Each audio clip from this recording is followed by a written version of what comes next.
The soil under that apple tree was warm in February, and that was the first wrong thing. The second wrong thing was that whatever was below it already knew my name.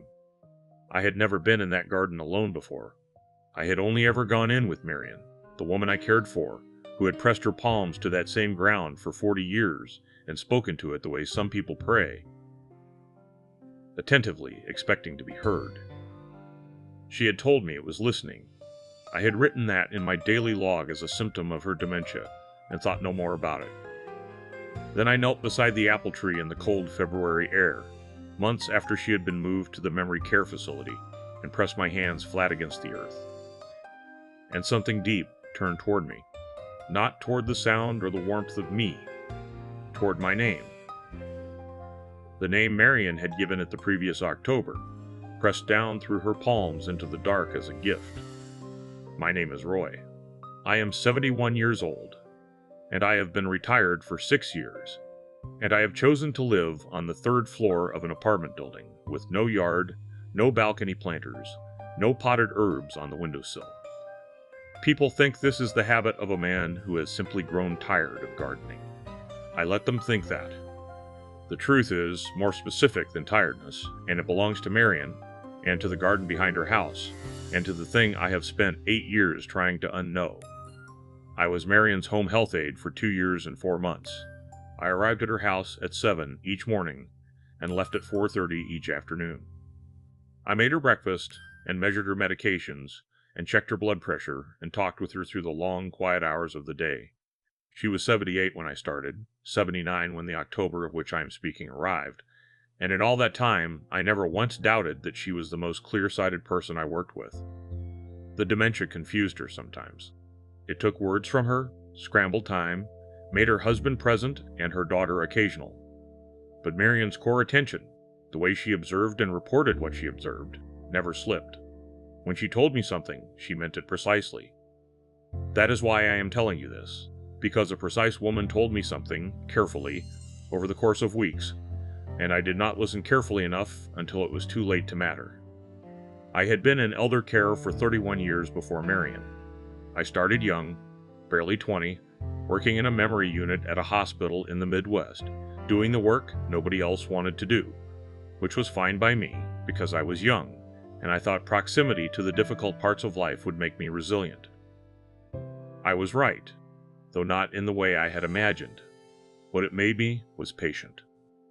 Patient and observant, and capable of sitting with uncertainty without needing to resolve it immediately. Those are, I came to believe, the only qualities that matter in that kind of work. The medical knowledge can be taught. The ability to sit quietly with someone whose world no longer maps onto yours, that either develops in you or it doesn't. My wife used to say that working with dementia patients had made me comfortable with things not making sense. She meant it as a mild criticism. I knew what she actually meant. I had stopped needing everything to resolve. I could hold a contradiction and not flinch. That quality failed me with Marion. Or rather, it allowed me to hold what she told me at arm's length, to file it in the category of things that don't fully resolve, and to move on. I should have pressed. I should have gone into that garden earlier, in daylight, and pressed my hands to the soil near the back fence and understood what I was dealing with. Instead, I waited, and she went in alone, in October, in the dark. She had moved to the house with her husband 40 years before my time. He was a builder, and he had built the house himself over the course of 2 summers, doing it right, taking his time, and the house showed it even now. Solid and square, nothing creaking that shouldn't creak, the foundation dry, the windows true. The craftsman bungalow style was common in that part of the country. What was uncommon was the garden. Marion had started it the summer after they moved in. She began with a vegetable bed along the south fence, then expanded season by season over the decades until the entire backyard was organized. Beds and paths, a dwarf apple tree at the far corner, roses along the back fence, lavender edging the central path. It was not a garden built all at once to some plan. It was a garden that had grown the way a person grows. Through trial and error and sudden enthusiasms, and the slow, patient learning of what wanted to live in that particular soil. She talked to the garden. This is not unusual, many gardeners do, but Marion talked to it the way some people pray, attentively, expecting to be heard, phrasing her observations in the second person. "How are you this morning? You look thirsty. You've been struggling with the heat, haven't you?" She had done this for 40 years, and she was not embarrassed by it, and she did not think it was remarkable. I noticed it in my first weeks with her. I mentioned it once, gently, asking how long she'd talked to her plants. She told me always, and added that it was her belief that plants respond to attention, and that the quality of attention matters as much as the water and the soil amendment. I had no reason to argue. Her garden was in magnificent condition. For the first 14 months of my time with Marion, our routine was unremarkable in the way that good elder care is unremarkable. The work of building trust and comfort and small daily pleasures, of learning a person's habits so thoroughly that you could anticipate them, of being reliably present in a world that was becoming, for her, increasingly unreliable. She was in the early to middle stage of her dementia when I started with her. She lost time occasionally, confusing the day or the decade. She called her husband's name sometimes in the evenings, forgetting that he had died. She got muddled about medications and appointments, but she remembered the garden completely. Every row, every plant, what had been planted where and when, what had failed and what had thrived and why. When everything else was slipping, the garden held. Her daughter lived a 4-hour drive away and came most months, staying a long weekend. She was a practical, worried woman who loved her mother without quite knowing how to be easy around her. She and I had a standing phone call on Sunday evenings where I reported the weak state of Marion's health, and she asked careful questions and thanked me and sometimes cried a little after she hung up, which I could tell from the pause before the line went dead. I never acknowledged it. It was not my place. In the summer of the second year, something changed in the garden. I noticed it first as a sound, or rather as an absence of sound. The garden had always been busy with birds and insects, sparrows at the feeder, bees in the lavender, the steady background noise of small animals going about their work. In late July of that year, the back corner of the garden, the corner near the apple tree, and the old back fence went quiet. Not completely quiet. The rest of the garden stayed busy. But in that corner, the birds didn't land, and the bees didn't work the flowers that grew along that fence. And when I walked there, I walked in a pocket of stillness that had no explanation. I could put my finger on. I mentioned it to Marion. She was sitting in her garden chair on the patio, watching me move between the beds. I said the birds have been giving the back corner a miss lately. She tilted her head and looked at the apple tree and said yes, since June. I asked if she thought something had disturbed them, a cat or a fox, using the garden as a path. She was quiet for a moment, the kind of quiet she got when she was choosing her words carefully. She said she didn't think it was an animal. She said she thought the soil was changing and the animals had noticed. I asked her what she meant by changing. She put her head to one side and looked at the far corner for a long time. Then she said, "Some soils are old enough to know themselves." I thought she meant the soil was tired, depleted, and I said we could amend it in the autumn, add compost, let it rest over winter. She nodded politely in the way she did when she thought I had misunderstood her but didn't want to correct me outright. I should have asked more questions. I did not ask more questions. I noted in my daily log that Marion had mentioned the back corner of the garden seemed different to her, and I put it down to her increasing sensitivity to small environmental changes, which is common in dementia patients, as other inputs dim. The world gets narrower, and what remains in the field of awareness becomes more acute. I thought she was noticing something real, but interpreting it through the language available to her, the language of the garden, of soil, and root, and growth. I was not wrong. I was simply not right enough. September arrived, and the garden began its autumn reckoning. The beans and cucumbers finished, the tomatoes going soft on the vine, the kale and chard coming into their season. Marion spent more time at the back of the garden that month, moving more slowly than she usually did, pausing at the apple tree the way she paused at the bird feeder. Not tending, not working, but attending. I would look out from the kitchen window and see her standing at the base of the tree with her head bowed and her hands loose at her sides. Once, near the end of September, I went out to check on her and found her crouched at the base of the tree with both palms pressed flat against the soil. She didn't hear me come up behind her. I stood a few feet away and watched. Her eyes were closed. Her lips were moving, barely, the smallest motion of speech. I said her name quietly. She opened her eyes and looked up at me without the startled expression of someone caught doing something they shouldn't. She was calm. She pressed her palms harder against the soil for just a moment, then rose slowly to her feet with my help. She said the soil is warmer than it should be. I felt the ground, and she was right. There was a faint warmth under my palm, subtle. The kind of warmth you might attribute to an afternoon of sun if there had been any sun. It had been overcast for 3 days. I thought composting. I thought fungal activity underground, mycelium, the ordinary biology of living soil. I thought of several things that were not the right thing. I said we would keep an eye on it. Marion nodded, and we went inside. October came cold that year. The first frost was early, and the mornings had the particular stillness of a season locking itself down. I wore a heavier jacket on my morning walks from the car to the door.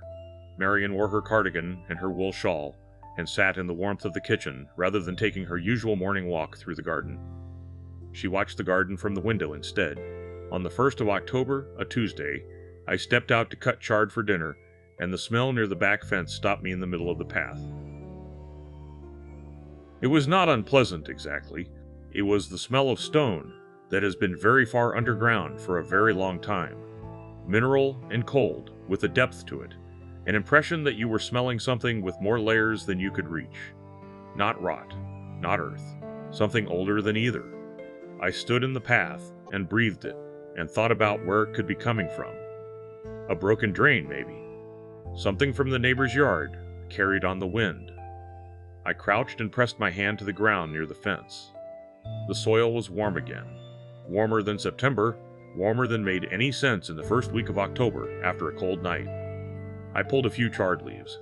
I went inside. That evening I made a note in my log. Unusual warmth near back fence persists. Recommend inspection for drain or septic issues.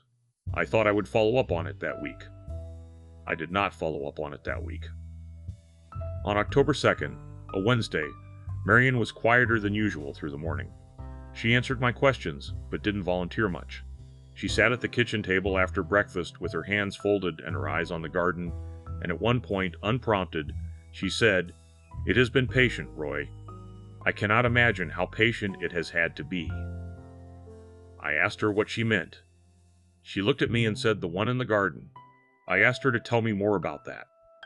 She tilted her head and said she thought she had explained it already, and then she looked uncertain, the way she got when she couldn't be sure if a conversation had happened or if she had only thought about having it.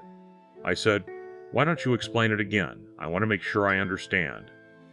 She nodded. She was quiet for a while, collecting herself. Then she said, "There is something that has been here much longer than the house, much longer than anything built. It lives in the soil. Not in the soil, the way a root lives, not growing, not feeding. It just is. The way stone is." She said she had felt it every year she had been gardening, like a weight below the weight of the earth, a presence that was aware. She said she had always spoken to the garden as though it could hear, and she had been right to do so. But the thing that listened was not the garden itself. It was the something below. I wrote in my log that evening, Marion expressing an elaborated belief about the garden, specifically about a presence in the soil, not distressed. Clear and calm. Will note for daughter. Then I closed my notebook and I sat in my car in her driveway for a while before I drove home. Her daughter found her in the garden on October 3rd, before I arrived. She had called me to say she was stopping by early, but she had arrived before I got there. Marion was in the garden, kneeling at the base of the apple tree, both palms flat against the soil, in the frost and the gray early morning light, perfectly still. She was not cold. She was not afraid. When her daughter called her name, she held up one finger, one moment, and held her palms to the ground a little longer. Then she rose to her feet and came inside. Inside, she was entirely lucid. She remembered her daughter's name, remembered what day it was, remembered taking her medication the previous evening. She was clear and unhurried, and she told her daughter the garden had spoken to her in the night, had woken her at 3 in the morning with something that needed to be said, and she had gone out to hear it. Her daughter called me on my way to the house. I found Marion at the kitchen table, drinking tea, and I sat across from her and I said, "Tell me about the one in the garden." She looked up at me with something that was almost relief. She said, "I'm glad you finally asked." I had not asked before, not directly. She didn't know that, or she didn't distinguish between the times I had circled around the subject and this time when I was asking it plainly. I said, "Tell me from the beginning." She told me over the next hour, in the careful, halting way she had when a subject was important to her and she needed to get it right. She circled back sometimes. She lost words and found other ones. But the shape of it was consistent and it was specific, and it was delivered with the same measured attention she had given 40 years of garden records. She had first felt, not heard, in the autumn of the previous year. A sense of something attending, something that had always been present but had only recently decided to let itself be known. She said it was like a house where someone has been in the other room for years and you have simply never gone in. She said it had learned her. Slowly, through the winter and spring, it had learned her footsteps, the pressure of her hands, the rhythm of her speech when she talked to the plants. She said this without embarrassment or uncertainty. She had been talking to the garden for 40 years, and something in the garden had been listening and learning the shape of her, and by the time she understood that, she was already known to it. By spring, it had begun to respond, not in words, in the feeling of the soil under her hands, warmth and cool, firmness and give, in patterns that shifted when her mood shifted. She had begun to understand the patterns the way you understand the moods of someone you live with, through long attention and inference rather than direct statement. By October, she could sometimes almost make out the words. I asked her what it had said that morning. She said it had told her it was patient, that it had been here longer than anything she could picture, longer than the house, longer than the street, longer than whatever had stood here before that. It had been here, and it had been waiting, and it was not waiting for anything in particular, only for the things that lived above it to eventually leave, the way everything eventually leaves, and it would still be here. She said it had told her it had never had a name, and then she had given it hers. I drove home that evening on streets I had driven 100 times. I ate dinner. I went to bed. I lay there in the dark, and I did not sleep for a long time, and I could not have told you what I was thinking about, only that something had opened in my chest and was not closing. The psychiatric evaluation found what it always finds, a progression consistent with her diagnosis, an elaborated belief likely triggered by a vivid dream or environmental stimulus. Medication adjusted slightly, recommendation that Marion no longer access the garden unsupervised. Her daughter installed a latch on the back door high enough that Marion couldn't reach it easily. Marion stopped talking about it. Whether the medication quieted her, or the locked door quieted her, or something else did, I don't know. She sat at the kitchen table and looked out at the garden she could no longer enter, and her expression in those moments was not despair. It was the look of someone interrupted mid-sentence, waiting to continue. By December, she was declining more rapidly. By January, her daughter had arranged the memory care facility. I spent the last morning with Marion helping her pack what she wanted to bring, which was not much. Some photographs, a sweater she especially liked, a hand-painted ceramic bowl her husband had given her years before. She asked where she was going, and I told her, and she said, "I see," and she said nothing more about it. I found the journal when I was going through the bedside table. The whole green hardcover notebook, nearly full. I should have given it directly to her daughter. Instead, I sat on the edge of the strip mattress, and I read it. The early entries were what I expected. Daily observations. Weather. The small record of a careful life. But the last 15 pages were different. Tighter writing. More urgent. The handwriting of a woman who knew she might not get to finish what she was saying. She had described everything she told me, but in more detail. The first awareness of the attending thing below the soil. The slow process of it learning her. The months of exchange, wordless at first, then increasingly articulate. She described going out in the evenings after I left, pressing her palms to the soil and sending her thoughts downward, what she called listening in reverse. She said she had learned to focus her attention downward, the way you aim a beam of light, and whatever received it answered with what she could only describe as pressure and warmth and intention. She had told it about her husband, about her daughter, about the garden itself, which she said it did not know in the way she knew it, because the garden lived above where it lived, at the surface, in the light. She had told it about the roses and the apple tree, and the sparrows at the feeder, and what snow looked like from the inside of a warm house. She said it had been very still when she spoke, the stillness of something receiving. And then, near the end, the entry I have gone back to more times than I can count. She wrote, "I have told it about Roy, who comes every morning and takes care of me. I told it Roy is a good man. I told it Roy is patient, which I believe is the quality it most respects, having had so much patience itself for so long. I told it Roy's name so it would know him if he came. I sat on the edge of the mattress in the cold, empty room, and I read that line 3 times, so it would know him if he came. I left the journal for her daughter. I drove home. I sat in my apartment, and I tried to organize what I thought about it, what I believed, what I was prepared to accept. I am not a superstitious man. I have no religious framework that accommodates what Marion described. I have only the record of a careful and honest observer, and the specific detail of what she had written. She had given it my name, told it I would be patient, which is what it respected, told it to expect me. In February, on a Thursday morning, I drove to the empty house with my spare key. The garden was gray and bare in the winter light. The burlap covers had shifted in the wind. The apple tree was bare. I unlatched the gate and I walked the familiar paths between the beds, and I told myself I was checking on the property, making sure nothing had happened over the winter. At the base of the apple tree, I stopped. The ground was warm, not the ambient warmth of a sunny winter day. There was no sun. Not the warmth of biological decomposition. The warmth of stone around which something has been resting for a long time. A specific directed warmth coming from below. I crouched down. I held my hands over the soil for a moment without touching it. Then I pressed both palms flat against the ground. At first there was only cold air on the back of my hands and the smell of wet stone rising, the mineral, cold smell that had no name.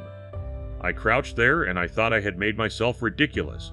An old man on his knees in a dead woman's empty garden in February, performing a ritual he didn't believe in. Then something changed. Not in the ground. In me. The sensation of attending. Not being watched, exactly, which implies eyes and angle and direction. Something more encompassing than that.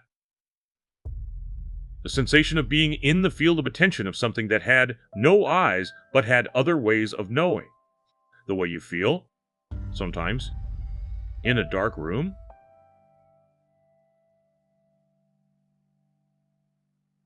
Not the sound or the smell of them, but something prior to those things, the awareness of another presence registering in you before you can explain how you know. I lifted my hands. I sat back on my heels.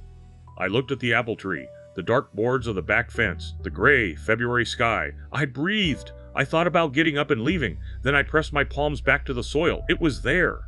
Still there. Whatever had shifted in me the moment before was still holding its shape, and now I could feel it orienting. That is the only word I have for it.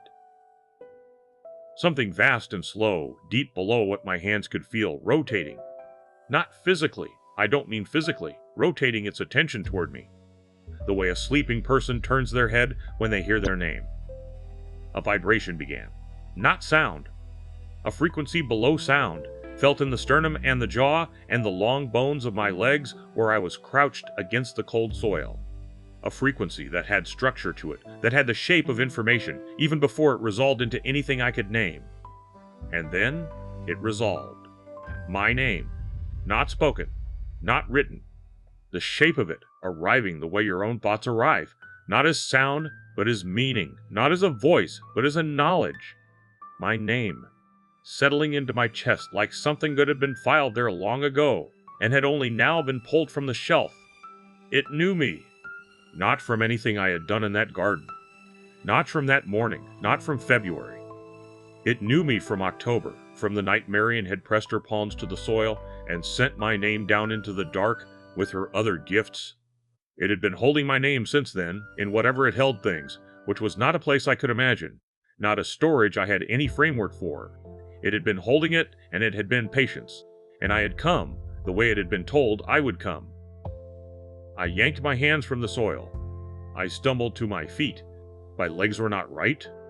Too cold, too long crouched, and I caught myself on the trunk of the apple tree, and I felt the bark under my palm, and I jerked my hand away from that too, because the tree's roots went down, down into the same ground, and I did not want to touch anything that touched that ground. I walked fast to the gate. Through the gate. Into the house. I put my back against the kitchen wall, Marion's kitchen, the familiar smell of it, and I shook. Not with cold. With the specific shaking that is the body processing something the mind has not caught up to yet. My hands were trembling and my jaw was tight, and I stood against that wall for a long time, looking out the window at the garden, at the apple tree, at the dark soil near the back fence. What I had felt, what had found me, was not malevolent. I need to say that clearly, because I know how this story sounds, and malevolence is the thing people reach for when they hear a story like this. It was not malevolent. It did not intend harm. It was not hunting me or wanting anything from me that could be taken by force. What it was ancienty. Ancient in a way that made the 40-year-old garden above it into something that had lasted about as long as a breath. Ancient in a way that made the house. Solid craftsman construction, built to last. Into something that had stood for a moment. And it had been there, in the dark below all of that, attending. And it had been waiting, not for anything specific, only for the things above it to eventually cycle through and away, the way everything cycles through and away, and it would still be there. It had been waiting for a long time, and nothing had ever spoken to it. Until Marion. She had pressed her palms to the soil for 40 years, and spoken to the garden, and the thing below the garden had been listening without her knowledge, learning the shape of her, becoming familiar. And when she became aware of it, when it let itself be known to her, she had done the thing that was most natural to her. She had spoken to it. She had shared with it everything she loved. She had given it names. And it had taken those names, and it had held them with the patience of something that has never had a reason to hurry, and it had waited for the named ones to come. I had come. I locked the house. I returned the key by mail to Marion's daughter with a note saying everything was in order. I went home. I did not go back. Marion died in the memory care facility the following spring on an April morning when the air would have smelled like thawed soil and new growth. Her daughter called to tell me. I said the right things. I drove to the funeral and stood at the graveside and watched them lower her into the ground, and I thought about how deep the ground goes, about how very patient the things in it are, about all the names she had given as gifts to something that had never had anyone give it anything before. I left elder care 3 years after Marion. I told myself it was the retirement I had planned all along. That is not fully untrue. I live on the 3rd floor now. I chose it carefully. No yard, no garden, no planters on the windowsill. People assume this is the indifference of a man who has grown old and contracted his life to essentials. They are not wrong, only incomplete. I found out the house had sold the following year. I looked it up once, on a real estate site, because I needed to know. The listing showed the kitchen, the living room, the bedroom that had been Marion's, and the garden. The listing called it an established garden, with mature plantings and a productive fruit tree. The back fence giving good privacy. A young family had bought it. The listing included photos of them in the garden, a couple in their 30s and 2 children, maybe 4 and 6, playing in the beds while the parents worked. I looked at those photos for a long time. Children pressed their hands into soil. That is what children do. They dig. They sit in garden beds and sift the earth through their fingers and make small structures and names in the dirt. They talk to worms. They press their faces close to the ground to look at beetles, and they bring their mouths close to the soil, the way curious children do. And Marion had told it to expect someone patient. She had told it I would come. But she had told it other names too. Her daughter's name, her husband's name, her own name, which it had already learned. How many names does it take before a thing begins to know what it is? Before a thing that has been alone in the dark since before memory has enough names in it to understand what the named creatures are?